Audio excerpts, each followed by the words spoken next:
teman-teman, pada pertemuan kali ini kami dari kelompok 3 akan menjelaskan tentang perhitungan PPh pasal 21 basis Microsoft Excel. Sebelum itu, yuk mari kita kenalan dulu dengan anggota kelompok 3.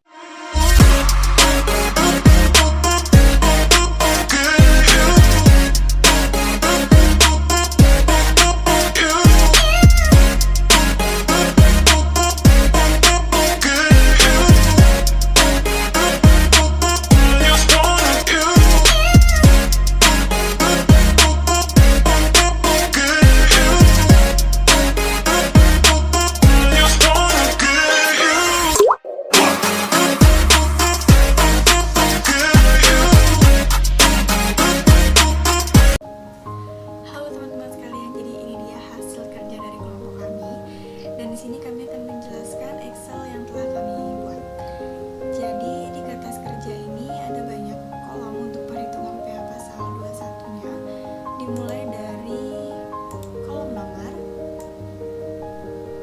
selanjutnya ada kolom nama karyawan. Jadi di sini kita menggunakan 50 karyawan. Selanjutnya ada kolom masa kerja. Jadi untuk kolom masa kerja ini, seluruh karyawan yang kita masukkan ke kertas kerja ini masa kerjanya 12 bulan atau 1 tahun. Selanjutnya ada kolom NPWP.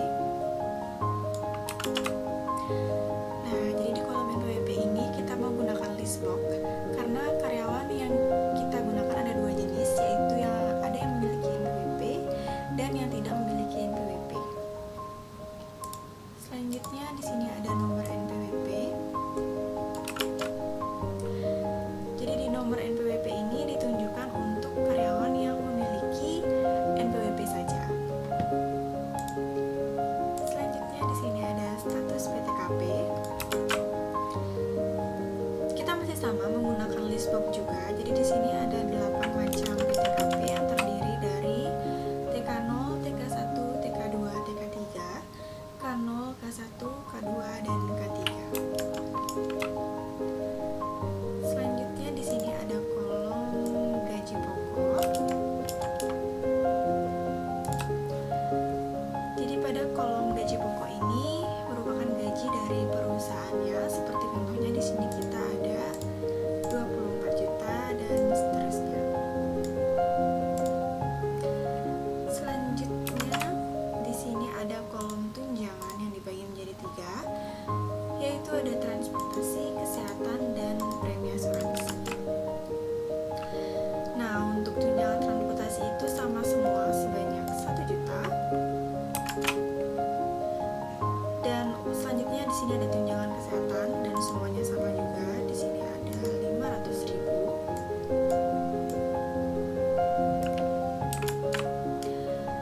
Nah, jadi untuk tunjangan transportasi dan kesehatan biasanya berbeda-beda di setiap perusahaannya. Dan yang terakhir di sini ada premi asuransi. Jadi di premi asuransi ini bisa kita hitung menggunakan rumus 0,54% dikali dengan gaji pokok. Selanjutnya di sini ada penghasilan bruto. Jadi penghasilan bruto ini merupakan penghasilan dari gaji pokok ditambah dengan tunjangan yang didapat. Jadi rumus yang kita gunakan yaitu sama dengan sum didrag dari gaji pokok hingga premi asuransi, dan kita akan mendapatkan hasilnya. Selanjutnya akan dilanjutkan oleh teman saya. Oke, kita lanjut ke kolom selanjutnya, yaitu kolom pengurangan. Di sini ada 2 pengurangan, yaitu pengurangan biaya jabatan dan biaya pensiun. Dalam mencari biaya jabatan, yaitu dengan menggunakan rumus if.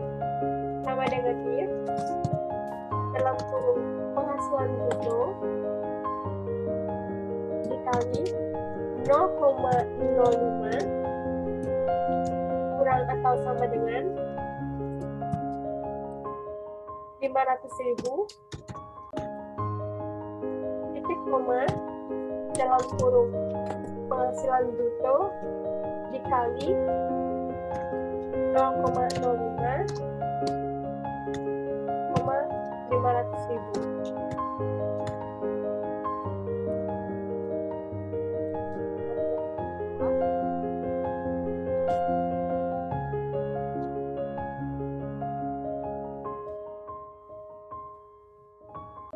Selanjutnya, untuk biaya pensiun itu sebanyak 2% dari gaji pokok. Rumus yang digunakan adalah sama dengan 2% kali gaji pokok.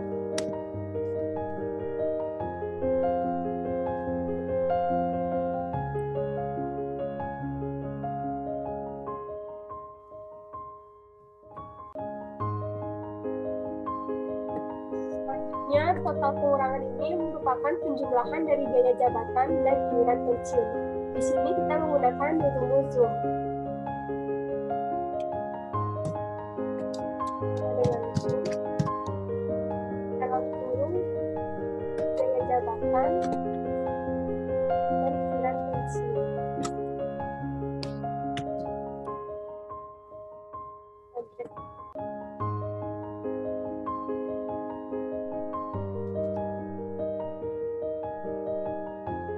Dan di sini ada juga kolom take home pay. Nah, di kolom ini kita menggunakan rumus penghasilan bruto dikurangi pengurangan. Sama dengan penghasilan bruto dikurangi total pengurangan. Kita sampai bawah.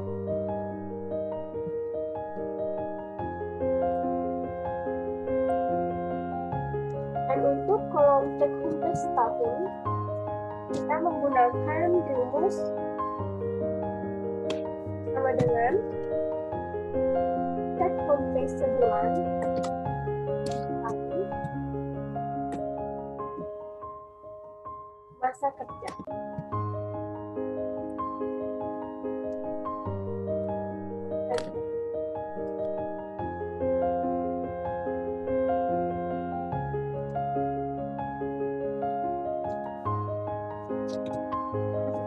Pada kolom PTKP, kita menggunakan rumus sama dengan A dalam kurung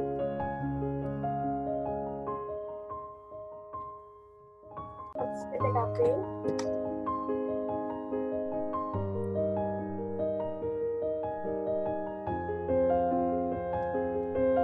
koma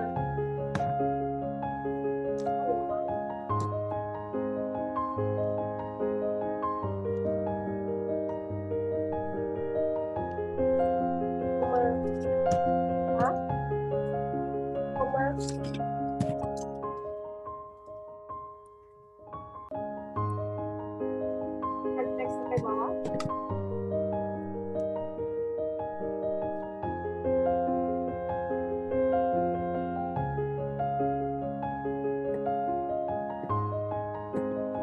Di kolom PKP ini kita menggunakan rumus if, yaitu sama dengan if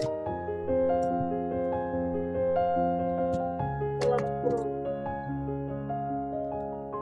setahun dikurangi PPKP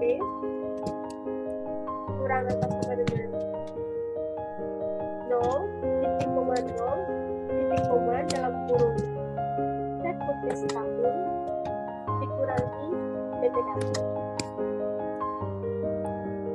Dan teks sampai bawah.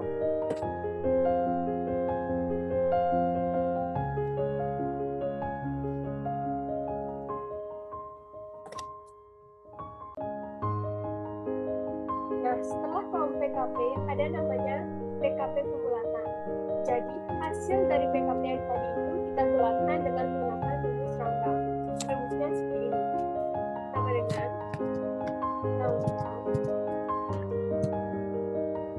dalam kurung PKP titik koma tiga. Teks sampai bawah.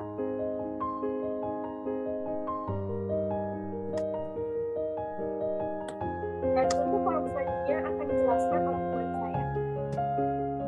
Oke, di sini saya akan melanjutkan untuk penjelasan PPh pasal 21, kolom PPh pasal 21.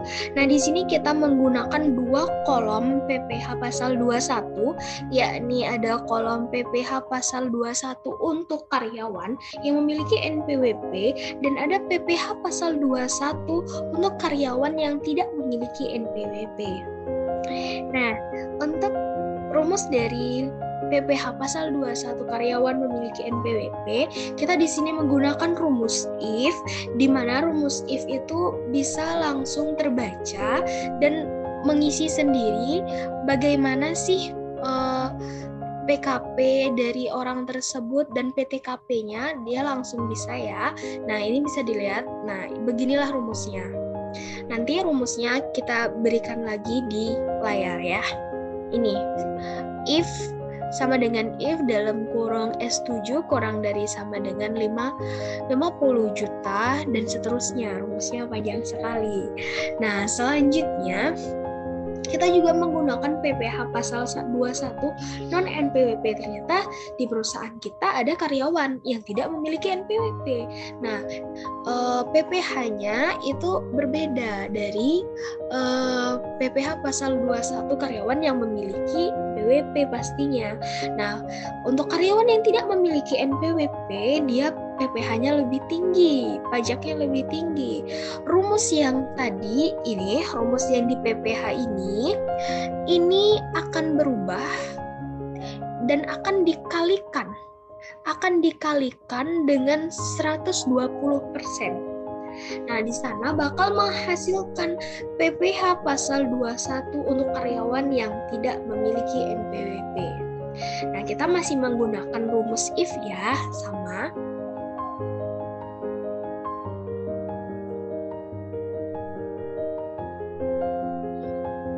Selanjutnya, penjelasan akan dijelaskan oleh teman saya. Oke, untuk sheet selanjutnya yaitu mengenai amplop gaji. Nah, untuk judulnya kami beri nama perusahaan yaitu PT Suka Merdeka. Di bawahnya ada rincian penerimaan gaji pada bulan Maret 2021. Nah, untuk data-data yang ada di amplop gaji ini yaitu ada nomor, nama karyawan, masa kerja, NPWP, nomor NPWP, status PTKP, gaji pokok, tunjangan, dan juga ada potongan. Nah, jadi untuk mengisi data-data ini kami menggunakan rumus VLOOKUP yang disertai dengan if error. Namun sebelum itu di sini ada sel tersendiri. Nah, jadi fungsi selnya ini nanti digunakan untuk menjadi referensi atau acuan untuk melihat nomor berapa karyawan yang akan kita lihat rincian penerimaan gajinya. Nah, contohnya kita ingin melihat rincian penerimaan gaji untuk karyawan nomor 1. Nah, di sini kita ketik angka 1. Jadi untuk rumusnya yang seperti saya bilang tadi menggunakan rumus VLOOKUP. Nah, VLOOKUP, kemudian sel ini, kemudian pakai fungsi absolut F4, lalu kita ke tabel perhitungan PPh.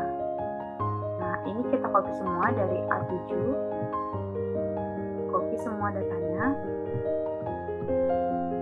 sampai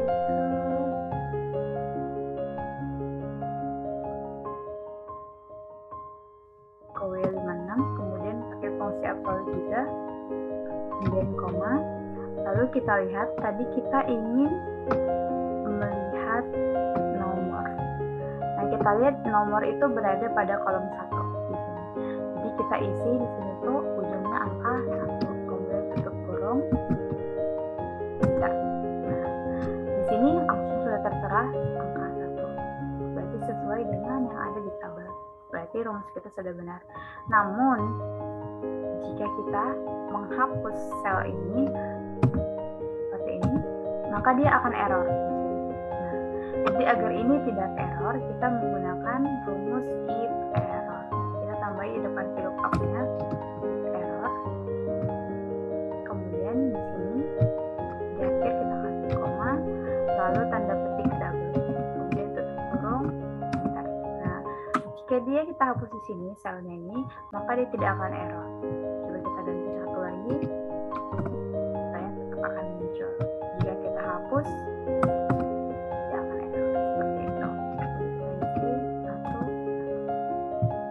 Rumus ini sama aja untuk semuanya, jadi kita tarik ke bawah sampai di sini. Nah, yang membedakannya ini adalah angka yang berada di belakangnya. Untuk tadi jika kita yang mencari nomor itu berada pada tabel pertama di kolom perhitungan PPH tadi. Nah, untuk nama karyawan, kita lihat tabelnya, nama karyawan berada pada kolom kedua di sini. Nah, jadi jika kita ingin mencari nama karyawan, maka angka 1 di sini kita ubah menjadi angka 2. Ini dia alfa midi, berarti sudah benar. Ini nama karyawannya alfa midi untuk yang pertama. Nah, kemudian untuk masa kerja, di sini di tabel itu dia berada pada kolom ketiga. Berarti kita ganti ujungnya angka 3. Untuk NPWP berada pada kolom 4 sampai gaji pokok berada pada kolom nomor 7. Baik, kita tinggal mengganti ujungnya saja.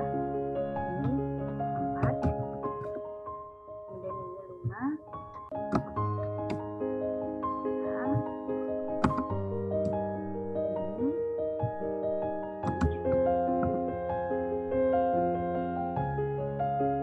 kemudian untuk mencari tunjangan rumusnya sama, yaitu lookup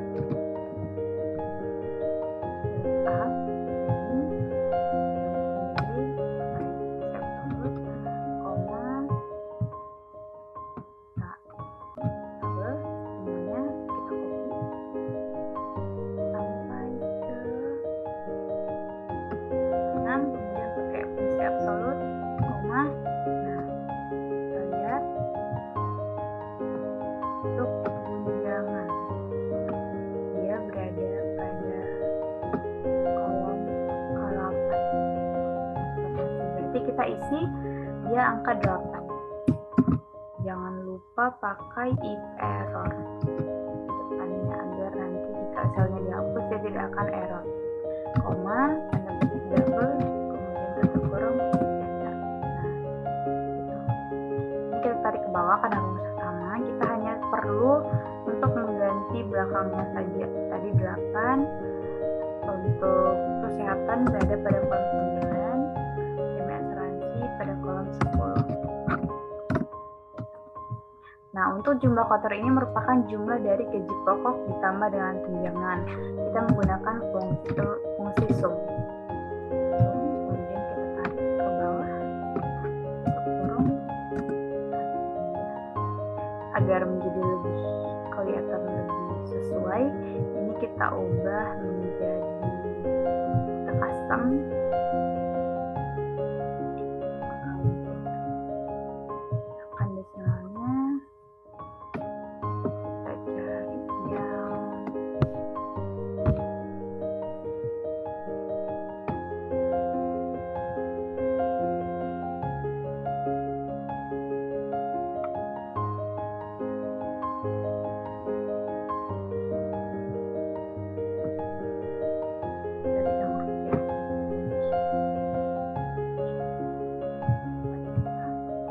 Kemudian rumusnya juga sama untuk potongan. Kita menggunakan rumus error.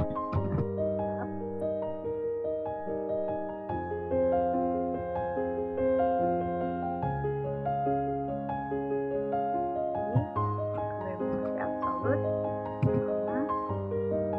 Kemudian datanya semua.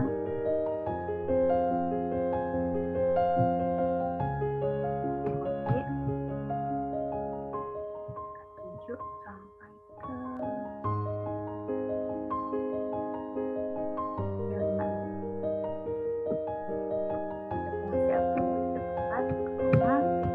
Untuk potongan dia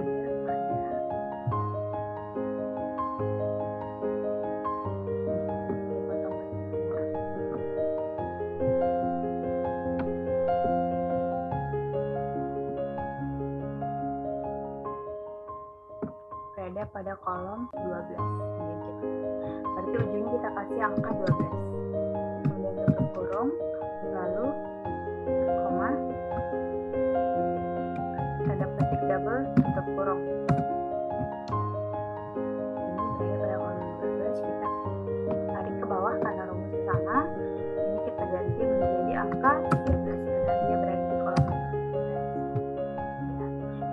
untuk jumlah potongan ini penjumlahan dari biaya jabatan dan juga iuran pensiun. Kita menggunakan visum juga. Visum.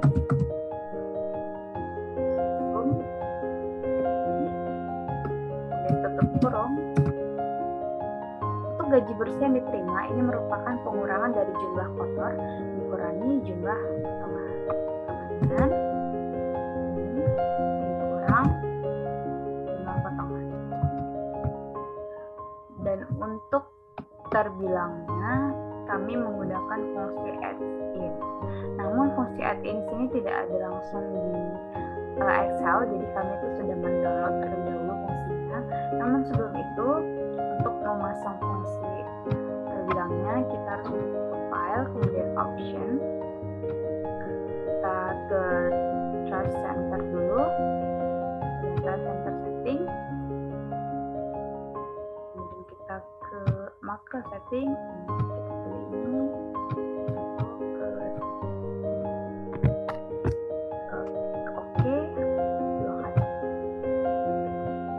kemudian kita pasang fungsi terbilangnya, kita ke option lagi, kemudian ke ini add-ins, kemudian ke add-ins, lalu go, kita ke browser karena kami sudah mendownload terlebih dahulu, lalu ke lokalis, saya simpan di sini, ini add-ins terbilangnya,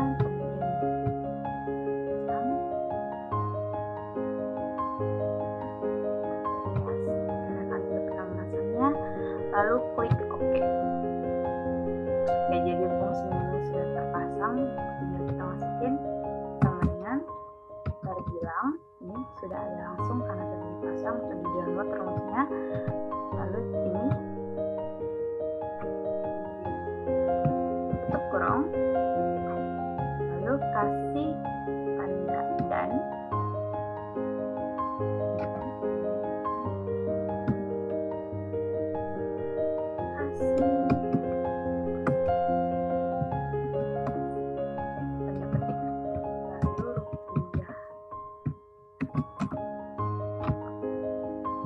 Rumusnya terbilang, kemudian kita ini klik gaji bersihnya, tutup kurung, dan dia memakai fungsi dan, lalu tanda petik, kita kasih spasi agar nanti nominalnya itu untuk ke rupiahnya juga memakai spasi, lalu tanda petik, gitu rumusnya.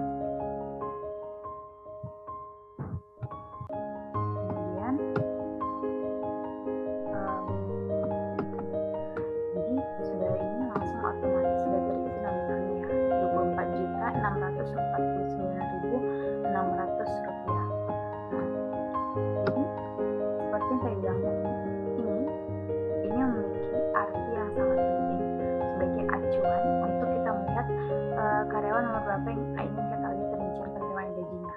Nah, ini untuk karyawan nomor 1. Berarti kita klik di sini satu. Nah, jika kita ingin melihat karyawan contohnya nomor 15, kita klik aja di sini 15. Lalu kita enter, maka otomatis datanya akan berubah menjadi karyawan nomor 15. Coba kita lihat sesuaikah? Aldo, statusnya NPWP. Oke, mari kita lihat. Untuk nomor 15, benar ya namanya Aldo, statusnya NPWP. Gajinya juga terbilangnya sudah langsung terisi otomatis Rp35.489.000. Nah, jadi jika kita mengganti ini, di sini caranya ini otomatis datanya ini semua akan terganti. Misalnya ini nomor 20. Nah, datanya langsung terganti seperti ini.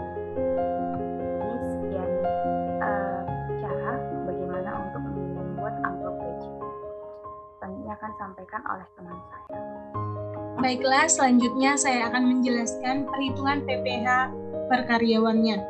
Nah, informasi yang ada di data ini atau yang ada di sheet ini diambil dari kertas kerja sebelumnya, yaitu di kertas kerja perhitungan PPh 21. Nah, di NPWP ini kami menggunakan list box atau data validasi, isinya ada NPWP dan non-NPWP. Jika kita klik NPWP, maka tabel non-NPWP yang ada di bawah ini akan menjadi error atau false.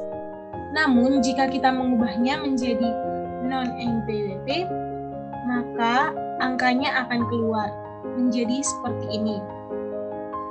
Kemudian, di status PTKP, kami juga menggunakan data validasi atau list box. Di sini ada TK0, TK1, TK2, TK3, K0, K1, K2, dan K3. Nah, jika kita mengubah status PTKP ini, misalnya kita mengubahnya menjadi TK3, maka PTKP yang ada di sini akan berubah menjadi 67.500.000. Kita coba sekali lagi, kita ubah menjadi K1. Maka PTKP-nya akan berubah menjadi 63 juta. Nah, mungkin itu saja penjelasan dari saya mengenai perhitungan PPh per karyawannya. Selanjutnya akan dijelaskan oleh teman saya, Selvi. Oke, di sini saya akan menjelaskan kembali mengenai status karyawan. Oke, nah ternyata di status karyawan ini merupakan status PTKP. Terdiri dari 8 golongan, yaitu dari status TK0 atau tidak kawin 0, selanjutnya ada TK1, ada TK2, ada TK3, K0, K1, K2, dan K3. Nah, ini sudah diatur sesuai dengan peraturan perundang-undangan perpajakan ya. Ini yang dimana TK0 mendapat PTKP sebanyak 54 juta, TK1 58.500.000, dan seterusnya. Nah, selanjutnya kita akan membahas tentang tarif pajak. Nah, di tarif pajak ini, di perpajakan Indonesia, untuk pengenaan pajak itu, ada lapisan-lapisannya. Ada 4 lapisan dari pajak itu sendiri, di mana orang yang berpenghasilan kurang dari 50 juta maka akan dikenakan tarif pajak sebanyak 5%. Selanjutnya, berpenghasilan 50 juta sampai dengan 250 juta akan dikenakan tarif pajak sebanyak 15%. Nah, untuk penghasilan yang 250 juta sampai dengan 500 juta itu akan dikenakan 25%, dan yang berpenghasilan di atas 500 juta itu akan dikenakan 30%. Seperti itu. Dan lapisan PKP ini sudah diatur di dalam Undang-Undang Pajak di Indonesia. Terima kasih.